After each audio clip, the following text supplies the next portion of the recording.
الحمد للہ رب العالمین والصلاة والسلام علی سید المرسلین وعلی آلہ وصحبہ اجمعین اما بعد. عن ابی امامۃ رضی اللہ عنہ قال سمعت رسول اللہ صلی اللہ علیہ وسلم یقول اقرأوا القرآن فإنه یأتی یوم القیامة شفیعا لاصحابہ. رواہ مسلم.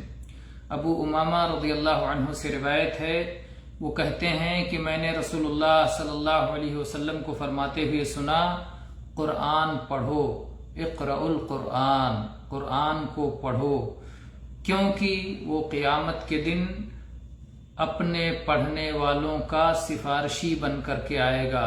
جو لوگ دنیا میں قرآن پاک کی تلاوت کریں گے، جب قیامت کے دن اللہ کے سامنے حاضر ہوں گے تو قرآن مجسم بن کر ان کے سامنے کھڑا ہوگا، ان کے قریب میں کھڑا ہوگا اور اللہ تعالیٰ سے ان کی سفارش کرے گا کہ یا اللہ یہ قرآن پاک کی تلاوت کرنے والا ہے، یا اللہ یہ قرآن پاک پر ایمان رکھنے والا ہے، یا اللہ یہ قرآن پاک پر غور و فکر کرنے والا ہے، یا اللہ یہ قرآن پاک پر عمل کرنے والا ہے، یا اللہ یہ قرآن پاک کے مطابق زندگی گزارنے والا ہے.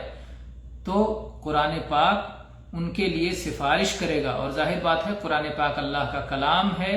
اللہ تبارک و تعالیٰ اپنے کلام کی سفارش کو قبول فرمائے گا اور اس کا فائدہ ہوگا. شفاعت آپ جانتے ہیں، سفارش کسے کہتے ہیں؟ شفاعت یہ عربی زبان کا لفظ ہے، شفا سے ہے. یہ عربی میں ایک چیز ہے وتر یا وطر، یعنی بے جوڑ، اکیلا، تنہا، اور شفا یعنی جوڑ والا. تو آپ اللہ کے سامنے اکیلے نہیں رہ جائیں گے، تنہا نہیں رہ جائیں گے، بلکہ قرآن آپ کا ساتھی بن جائے گا اور آپ کا سفارشی بن جائے گا. تو اس طرح سے آپ کو قوت حاصل ہوگی. سفارش کے ذریعے سے، شفاعت کے ذریعے سے انسان کو قوت حاصل ہوتی ہے، کیونکہ وہ اس وقت تنہا نہیں رہ جاتا. لیکن قرآن پاک پڑھنے کا مقصود کیا ہے؟ قرآن پاک پڑھنے کی حقیقت کیا ہے؟ ہم اگلی حدیث میں جب دیکھتے ہیں تو یہ حقیقت کھل کر کے سامنے آ جاتی ہے کہ قرآن پاک پڑھنے کا مقصود ہے اس پر عمل کرنا. چنانچہ نواس بن سمعان رضی اللہ عنہ کی حدیث ہے. وعن نواس بن سمعان رضی اللہ عنہ قال سمعت رسول اللہ صلی اللہ علیہ وسلم يقول يؤتى يوم القيامة بالقرآن وأهله الذين كانوا يعملون به في الدنيا تقدمه سورة البقرة وآل عمران تحاجان عن صاحبهما. رواہ مسلم. نواس بن سمعان رضی اللہ عنہ کہتے ہیں کہ میں نے رسول اللہ صلی اللہ علیہ وسلم کو فرماتے ہوئے سنا کہ قیامت کے دن قرآن پاک کو لایا جائے گا اور قرآن والوں کو لایا جائے گا جو قرآن پاک پر عمل کیا کرتے تھے. وَأَهْلِهِ الَّذِينَ كَانُوا يَعْمَلُونَ بِهِ فِي الدُّنْيَا، وہ قرآن والے جو قرآن پاک پر دنیا میں عمل کیا کرتے تھے. اس سے مقصود اور قرآن پاک کی تلاوت کی حقیقت معلوم ہوتی ہے کہ قرآن پاک کی تلاوت کا مقصد ہے قرآن پاک پہ عمل کرنا، قرآن پاک کی تلاوت کرنا، اس کو سمجھنا اور پھر سمجھ کر کے اس کے مطابق زندگی گزارنا اور اس پر عمل کرنا. اگر انسان قرآن پاک پہ عمل کر رہا ہے تو حقیقت میں وہ قرآن پاک کی تلاوت کر رہا ہے. اور اللہ تعالیٰ نے یہی اہل ایمان کے بارے میں کہا ہے کہ جنہیں ہم نے ایمان سے نوازا ہے وہ یتلونہ حق تلاوتہ، وہ قرآن پاک کی تلاوت کا حق ادا کرتے ہیں، یعنی قرآن پاک کو پڑھتے ہیں، اس کو سمجھتے ہیں اور اس پر عمل کرتے ہیں.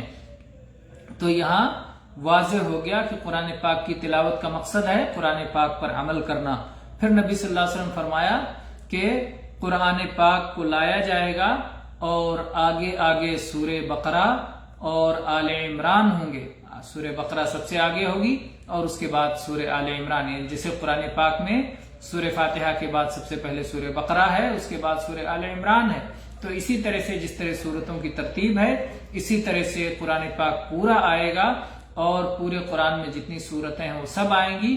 اس میں سورہ بقرہ اور سورہ آل عمران آگے آگے ہوں گی اور یہ اپنے صاحب کی طرف سے حجت کریں گی، اپنے ساتھی کی طرف سے، یعنی جو قرآن پاک پڑھنے والا ہے، ان پر عمل کرنے والا ہے، اس کی طرف سے اللہ کے سامنے اس کے لیے سفارش کریں گی اور اس کی مغفرت کے لیے اپنی کوشش کریں گی. تو یہ قرآن پاک کی تلاوت کی فضیلت ہے اور اس کی تلاوت کا حقیقی مفہوم یہ ہے کہ قرآن پاک پر عمل کیا جائے، توحید کو اپنایا جائے، نبی کریم صلی اللہ علیہ وسلم کی پیروی کی جائے، آپ کی سنتوں کے مطابق زندگی گزارا جائے، شرک کو چھوڑا جائے، بدعتوں سے اجتناب کیا جائے، حرام کو چھوڑا جائے، حلال کو اپنایا جائے، معصیت اور نافرمانی سے دور رہا جائے۔